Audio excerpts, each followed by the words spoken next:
Hello there, my name is John Shepherd and I'm here with Lynsey Whitmarsh, Director of Strategy at Hemsley Fraser. Welcome, Lynsey. Hi, John. How are you? I'm good, thank you. And we are going to be discussing today leadership, both during COVID and what we might expect leadership to start to look like post-COVID. So, Lynsey, could I just start off with quite a broad question? Just explaining to us what you've seen as the key challenges that have been faced by leaders during this pandemic. Yeah, I think the pandemic has been such a test of people's leadership. It's the most uncertain, unprecedented time for anybody to be leading through, and this goes from the governments to business leaders to managers, all the way down. Anybody who is managing or leading a group of people has really got their work cut out for them, because of course the biggest thing that people are desperately trying to gain is clarity.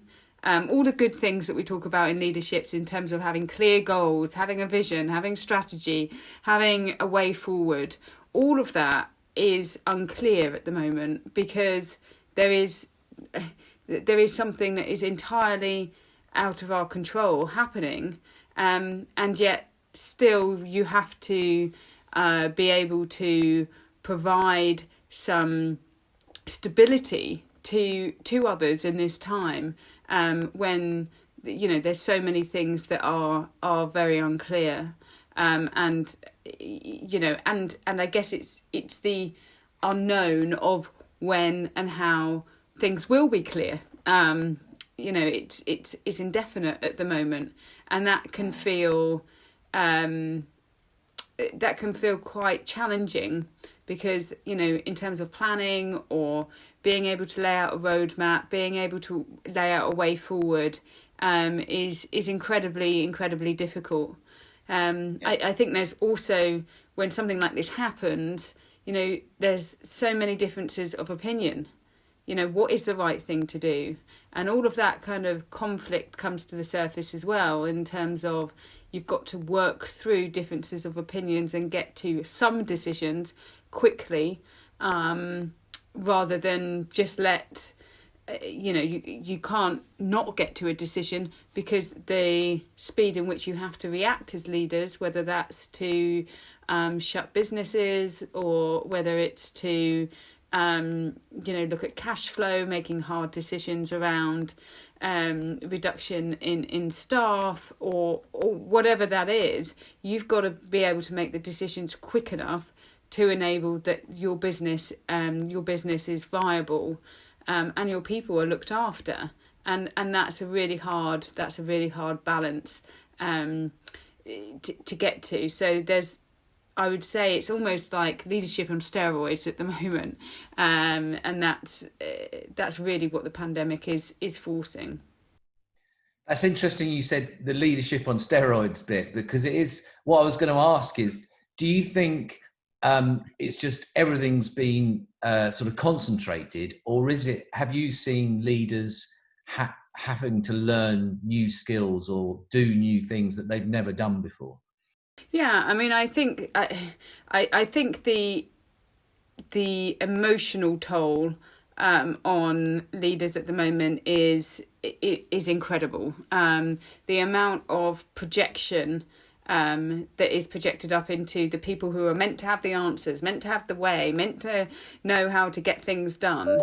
It's from ourselves, in terms of how we're looking at our governments and our leaders, but it's also from people in businesses, and that projection of wanting to having to take that projection and knowing that sometimes there isn't all the clear answers is quite difficult. But it's also the emotional projection of people's feeling of frustration of the moment.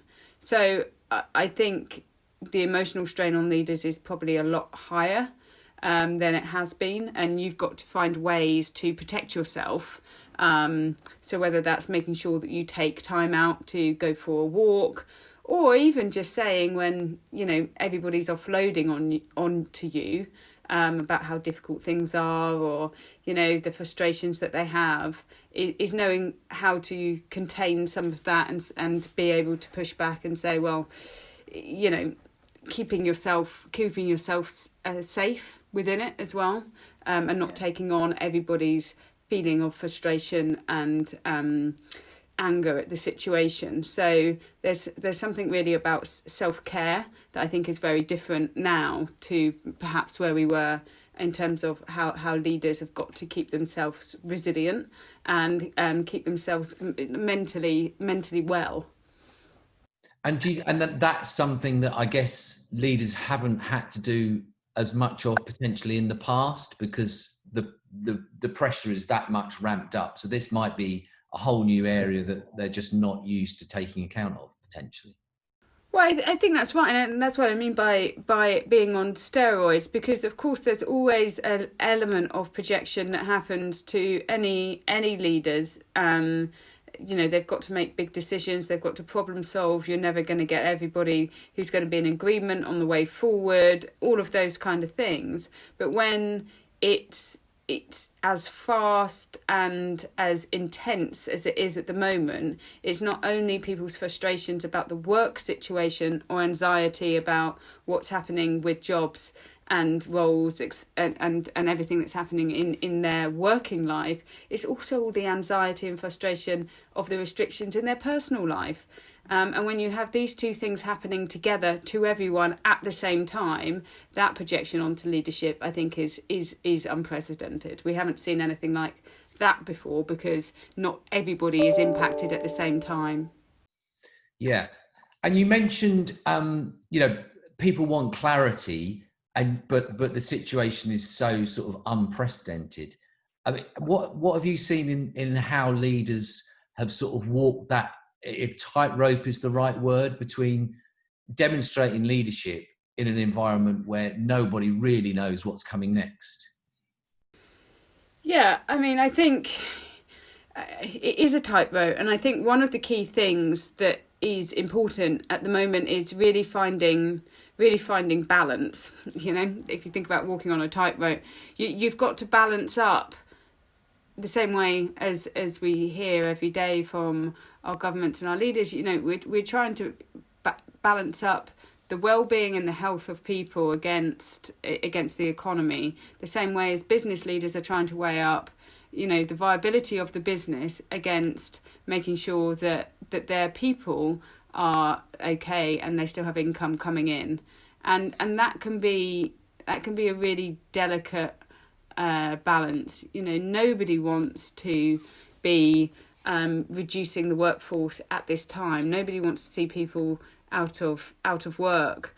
Nobody wants to see people struggling in their personal lives or being restricted in the way they are. I mean, just it's not what anybody wants. But you've got to be able to balance the frustration of the situation with the positivity of, okay, so it is what it is. This is the situation. So how can we still see some real benefits and some positivity and how we can move forward? And actually, what are some of the things that we're able to change now that we might have wanted to change for a very long time? What are the positives that can come out of this? There's been a lot of talk around the positive impact in terms of the environment. We're travelling less, and that's something that's fantastic for the planet. And I think even within our businesses, I think you've got to get that balance of empathy to understanding the situation, but also give some hope and some positivity around, well, actually, there are maybe some things that will secure us more for the future. We can actually start to invest in some of the right things that we've wanted to do for years that we maybe haven't got round to because of so many other things. So I think there's something as well in terms of the passion and the excitement of being in a survival situation. You know, everybody wants to, you know, muck in. How do we make this work? The problem solving, the innovation, the agility just goes through the roof, because you've got that kind of an adrenaline of how do we make this work in the new normal? What do we need to do? And you almost can't get that kind of feeling at any other time. I think as things go on, it's how as leaders do we continue to enable some of that that feeling of, you know, we can do this, let's go, we've got this. How do you enable that when the kind of fatigue of the situation sets in? And I think it's continuously being able to show positivity to something and a balance to maybe what a lot of people are feeling is a bit of a hopeless situation. I think that term balance that you use there, everything you were saying there, I was kind of relating it to the balance thing, and it really is, isn't it? It's the balance between personal and work life. It's the balance between leadership and empathy, and yeah. You kind of said there, Lynsey, about, you know, the positivity and moving forward. What do you think? And I know it's an ever-changing world, but what do you think going forward? What sort of changes? What leadership behaviours will continue to be needed or will be continued to be developed? Yeah, I mean, I think this has probably questioned everybody's kind of flexibility, in whether that's in how we work, when we work, how we define our goals and the value that we bring. You know, there was no choice in any of this. We all had to work from home, and within doing that, it broke down some things that people said, oh, well, we could never work like that, or, you know, that would be too difficult, and what about this and what about that? It's almost, you know, it's forced a freedom of, wow, okay, so actually we could probably do this, and what about this? And, you know, across multiple different streams. Because if you think now around, you know, your talent acquisition strategy, it may not be that geographically you're being held to a certain area. Actually, you've got a much bigger pot that you can start to interview or go out to the market to. Likewise, a lot of different things now being virtual. Well, what does that say about your global capability to launch your services and products, if it's not just located in a certain area? So there really is something around the flexibility in terms of the art of the possible that needs to be held on to, and not always thinking about all the reasons why you can't. But this has shown us to really think about all the reasons that you can, and actually all the things you thought were such big things to get over.